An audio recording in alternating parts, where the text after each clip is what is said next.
Hello, everyone, and welcome to another episode of Aries Gaming. This time we are going to deal with the cruise Praxis. Now, the Praxis is a ship.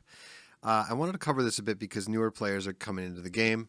Nowadays, holiday time, winter time, let's play some EVE Online. You know, it almost rhymes, so it must be true. And so this line of ships that the Praxis is a part of that involves also the Gnosis and the Synesis, is a very interesting line of ships because if you'll notice, if I click info on the Praxis, it just has these things called roll bonuses. In other words, your skills don't really affect how well you can fly this Praxis for the most part, at least as far as the ship goes, right? So it just has roll bonuses. Like no matter what, if you're a brand spanking new character, you'll get the bonus to large hybrid turret, large energy turret, large projectile turret, heavy missile, cruise missile, torpedo damages, and drone damage, and all this core and combat probe stuff too. So it's a really nice ship. Your skills don't affect it as much as they do other ships. For example, something like the Raven, right? So if you see the Raven, it has a bonus for like Caldari battleship bonuses. So the higher your level of Caldari battleship, the better the Raven becomes. But the Praxis is just always as good as it's going to get, or as bad as it's going to get, depending on how you feel about the Praxis. I think that the Praxis is a phenomenal ship. It costs about half as much as a regular battleship, and it does a nice job. Good job, Praxis. The best thing about the Praxis is that it can be whatever you want it to be. It's like a really good escort, I guess. But you can fit it with missiles. You can fit it with turrets of some sort. It's got this really like even slot layout. You can shield tank it. You can armor tank it. Its resist profile is hilarious, hilariously even pretty much across the board. And it's just a really, really fun ship to try to fit up because you can literally make anything out of it. You can put, it's so much fun to fit the Praxis. Today we're going to talk about the cruise missile variation of the Praxis. Now, when I've been ratting in the past, I usually like to get in close with some blasters or some short range weapon system and really just get in there and fight. But recently I've taken a little bit more of a long range approach, which is fine too. And so cruise missiles are perfect for that. So cruise missile are the longest range missile in the game. And right now, these buddies can hit, says max flight range 90 kilometers. So these buddies can fly forever. And they do a really good job of doing exactly that. So here is the deal with my fit. So I've got 6 of these cruise missile launcher 2s. If you can't use the 2s, you should use the Arbalest Cruise Launcher 1s. If ever you're looking to use anything from the Tech 1 list, you always want to use what's farthest down on the list of this window, of the variations window. This is always the best thing. If you compare it to all the other stuff, you'll see kind of why. Well, let's just do it for fun. Push compare. Compare is a great button. Lets you do this kind of stuff. Okay, so I'm assuming that its rate of fire increases as you kind of go up. Let's sort it by metagroup. Yeah, so the Arbalest Cruise Launcher fires the fastest. It fires every 16.55 seconds or whatever. The limos and the Malkuth and all those fire a lot slower. So that's why it's the best. And the Missile Launcher 2, of course, fires 16.54 seconds. Like why? Come on now, people. Let's go balanced team. But the 2 launchers can use the Tech 2 ammo, so that's why they're better. But just use these, and we'll talk about that in a second. So fit it up with cruises. Next, I chose to put a drone link augmenter up here just so my drones could go almost as far as my missiles. So now my drones can go out to 81K. They're 420 DPS. I mean, it's a large chunk of your DPS is your drones. If you're using Wasps, especially, these things are beastly little guys. We'll talk about drone selection and ammo selection in a little bit. But I chose the drone link just so my drones could go get them, Extra large compact shield booster because we run out of room with the fit otherwise. Restrained shield boost amp. Now, I got to talk about this slot a little bit. There's all kinds of stuff you can put in this slot. If you find yourself not needing this, what this does is this just makes this better. So Without the boost amplifier, I'm regenerating 120 hit points a second. With it, it goes up to a whopping 158. It's ridiculous value for one mid slot. However, if you're like, yeah, I'm tanking all of this, no problem, and my shields are barely going down at all, then you could cut this for other options. I would put a drone navigation in here if I didn't have this. In fact, I might cut this for a drone nav because that makes my wasps go a bit faster, and I get bored when my drones don't go fast. So yeah. Then 3 of these Capacitor 2s.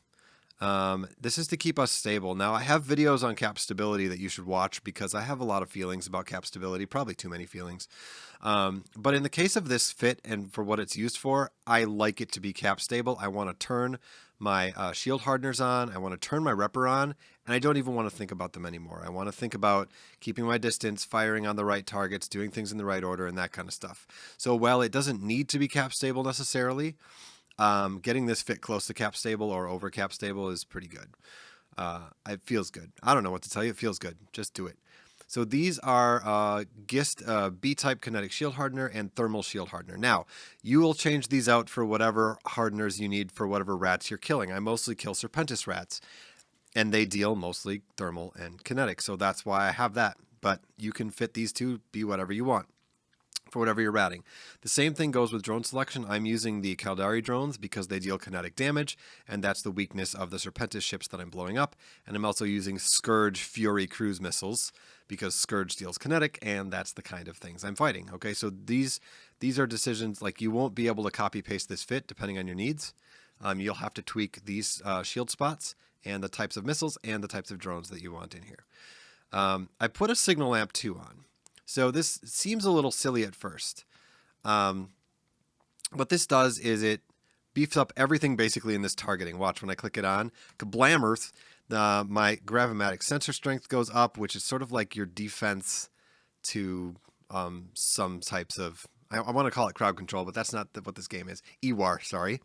And this is scan resolution. The higher this value is, the faster you lock onto stuff. It's just nice to have. This is what I'm really worried about, though, maximum targeting range. So even though my missiles only fire up to 90 kilometers, and my drones only go up to 81, sometimes these jerky Serpentis rats will sensor damp me, and then I'm always finding that I want to have a little bit more targeting range to deal with that. So this might be another slot you can fidget with a little bit, depending on what kind of rats you're fighting. You might not really need this extra boost to your range to get past some of the annoying sensor damp that's going on. That's another fidget around with slot. You can slap another, well, it depends on if it fits, right? You could put another drone damage amp or another ballistic control system, but I find that it's really annoying to get sensor damped, so you know, you can only fire out to 25k or whatever. If you have extra range, you can usually get over that. One drone damage amp because it really makes your DPS go up, and the drones do a lot of work with this fit. Coprocessor 2, because you can't make it work without this thing. And then 2 more capacitor flux coils. So these just help me be cap stable, right? I needed 2 of them to get me up over the hump so that I can run just everything all the time and I don't have to worry about it. And then 2 ballistic control systems because they make your DPS go up by a bunch. So you should have that too. The rigs look like this: a large kinetic shield reinforcer 1 and large thermal shield reinforcer 1. The 2 versions of these aren't super mega more expensive, but I can't imagine that I'm going to need the 3% more resist they're going to give me over this version. So I just kept it at the 1s. And then a large capacitor control circuit, which helps to push me over into cap stability. That's the basic fit. Then you got to carry a bunch of missiles of the right type. Okay. Now, what you do with this is I've been running Havens with it. You can do pretty much any combat anomalies with this. And you basically just warp in at 70 or whatever, and you just fire on everybody all the time. Kill from small to big, like you do. Make sure you take the nasty frigates out. It's got light drones for that, because your cruise missiles don't really hit those very well. So basically you should launch Hornets right at the start, kill off all the frigates and all the destroyers, while you start picking away at cruisers and battle cruisers with your missiles. Once all that little stuff is down, then you can just get the Wasps out and go to town on all the battleships that are left. So yeah, a couple of things about this fit. So we could probably arguably cut this and this. So this gives you a bit of wiggle room to mess around with and sort of do it to your flavor. You can't really cut the drone link on because 57 is not really far enough. Your drones won't be able to do much. So 81 is good. But that's my fit for cruise Praxis. So overall, this is really not that expensive of a fit. The Praxis is most of the cost.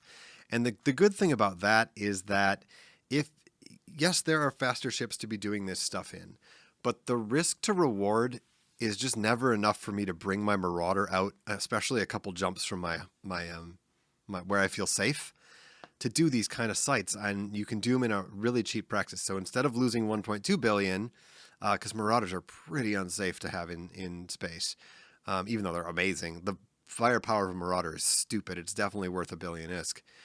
But this thing is pretty darn nice. Mine sits at 1050 DPS. My skills are pretty high. You're going to have to tweak and play with this fit a little bit. But I highly recommend you try this thing out in null, low, high, whatever. Because when you're warped out like 70 from the site, anybody that's hunting you and thinks you're in that site, they might warp. They have to decide to warp to it at like 70 to get you. They can't warp at 0. They don't know you're fit for cruise necessarily. So, you know, it's a bit safer. You just stay aligned to something while you're firing your cruise missiles, and you warp off the second any jerks jump in there. It's not a big deal. So even if you do lose it, it definitely doesn't sting as bad as losing a Marauder. So this is my go-to, especially for newer pilots. This thing can be anything you want it to be. If your skills aren't good for missiles, and you're a turret kind of dude or lady, put your turrets on there and blow some stuff up. So this is a very solid fit, and I hope you enjoy it. And that is all for this episode. If you're new to the game, I'm putting my recruit a friend link in the description.